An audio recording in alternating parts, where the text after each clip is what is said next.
So how does a country tackle a problem that costs billions of dollars a year without sparking a massive social crisis? Well, that's exactly what we're digging into today.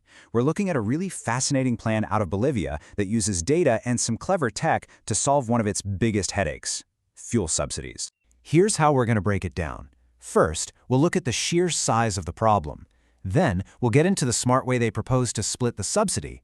After that, we'll see the tech that makes it all work, check out the huge financial payoff, and finally, explore why this is about so much more than just money. All right, so to really get why this solution is so clever, you first have to understand the scale of the hole Bolivia is in. And trust me, it's not some small budget line item. We're talking about a massive national challenge.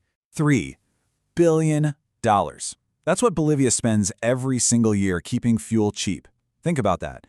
It's a colossal weight on the national budget. Money that could be going into schools, hospitals, roads, you name it. And that leads to the really obvious question, right? If it costs a fortune, why not just stop, rip off the Band-Aid? Well, as you can probably guess, it's just not that simple. Because pulling the plug overnight would be an absolute disaster.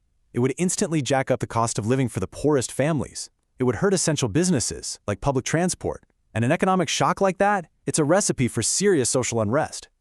So any solution has to be careful and gradual. The proposal actually suggests the 2-year phase-out to let everyone adjust. So if you can't use a sledgehammer, you need a scalpel. And that's where this proposal gets really interesting. The whole idea hinges on a simple, powerful insight about who is actually burning all this cheap fuel. The plan starts by splitting all the vehicles in the country into 2 buckets. On one side, you have your productive vehicles. These are the workhorses, the trucks hauling goods, the buses moving people, the machinery building things. On the other side, you've got non-productive vehicles, basically all of our personal rides, private cars, motorcycles, and what they call vagonetas, which are basically SUVs or station wagons. Now, here's where it gets wild. When you look at who's using the fuel, it's almost a perfect 50-50 split. The entire economic engine of the country runs on about half the subsidized fuel. The other half? Nearly 49% of it is going into private cars for personal trips. Okay, now look at this number, 20.66%. It seems kind of random, maybe a little small, but this number right here is the secret ingredient to the entire strategy. And boom, here's the light bulb moment. That tiny 20%, that's the share of vehicles that are productive. Get your head around this. Just 1/5 of the vehicles on the road are drinking up more than half of all the subsidized fuel. This incredible imbalance is what makes a targeted solution possible. Okay, that's a great theory, but how in the world do you actually enforce that at thousands of gas stations? You can't just have an attendant asking every driver if their trip is for work or for fun.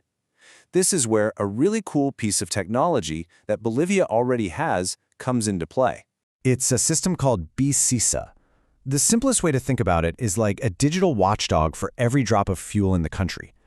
It uses RFID technology, the same stuff in your tap-to-pay credit card, to log every fill-up for every single vehicle as it happens. So here's the play-by-play. Every vehicle gets its own unique RFID tag. When that car or truck pulls up to the pump, the system knows exactly who it is, and it records how much fuel they're getting, where they are, and when. And the really smart part is the anomaly detection. If one car tries to fill up over and over again in one day, the system instantly flags it. That's a classic move for someone trying to hoard cheap fuel to smuggle and sell on the black market. So you take the vehicle data, you combine it with this real-time tracking, and suddenly you can be surgical with your subsidies. So let's get to the main event. What does this all mean for the bottom line? The payoff here is just massive. The potential savings come out to $1,458 million. Let's just call it nearly $1.5 billion. And that's not a one-time thing. That's a potential saving every single year. It's enough to completely transform the country's finances. When you put the numbers next to each other, it's just staggering. You've got this crushing $3 billion cost right now. But with this one smart change, you could save almost half of that. This single policy could slice that giant subsidy bill pretty much right in two. And again, this isn't about hurting the economy. It's about being precise. The subsidy would stick around for the trucks and buses that everybody relies on. But for private car trips, people would start paying the real market price. That one distinction is what unlocks more than $1 billion in savings. But this story gets even better, because the ripple effects of a system like this go way beyond just saving cash. It's really about building a country that's more secure, more fair, and more transparent. Think about it. Because this BS system is always watching, it becomes a powerful weapon against fuel smuggling. It makes it incredibly difficult for criminal networks to buy up cheap fuel and sell it on the black market. So you're not just saving money, you're disrupting crime, improving public safety, and making the whole system transparent and accountable. And that's the real endgame here. It's not just about the budget. The source material sums it up perfectly. It's about creating a more just and sustainable energy future. A system that's actually fair, that stops waste, and that builds a stronger foundation for the whole country. This whole case is just such a powerful example of how good data can lead to smart policy. It really makes you wonder, doesn't it? As our technology gets better and our data gets richer, what other huge, seemingly impossible problems could we start to solve?